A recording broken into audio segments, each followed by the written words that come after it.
now joined live by Dana McCauley, the CEO of the Canadian Food Innovation Network. Thanks so much for joining us here on Live at 5. I think a lot of people are feeling relief tonight. What is your reaction? Well, it's quite a roller coaster. I think I can speak for, almost everybody who has any stake in the economy that we're all pretty exhausted after the last 48 hours. And there is some relief, but it's not over yet. And I don't think we should, take for granted that 30 days means 30 days. Yeah, Dana, along those lines, what do you think we should all be thinking about when it comes to, the foods and products that we buy in stores?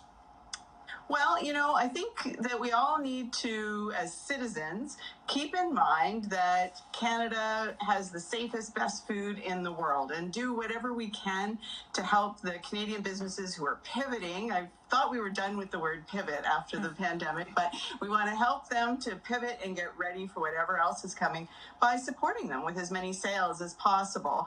And if you do work in the food business, and 2 million Canadians do work in the, post-farm gates, part of the food sector, we want to help the businesses that employ those folks to be as, ready for any kind of change and disruption as they can. And that means, helping them by buying their products, by making sure that they have the technology and the information and the tax breaks that they need to still be here. Because if those 2 million people aren't working, wow, the ripple effects in our economy are huge. I just heard you say it's not over yet, and we should assume that 30 days means 30 days. So let me ask you this.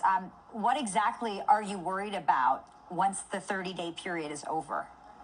Yeah, well, a lot of the companies in the food sector who sell products into the U.S., they are, basically playing a game with the Canadian dollar. So historically, the Canadian dollar is lower than the American, and that helps Canadian food companies to be much, much more competitive in U.S.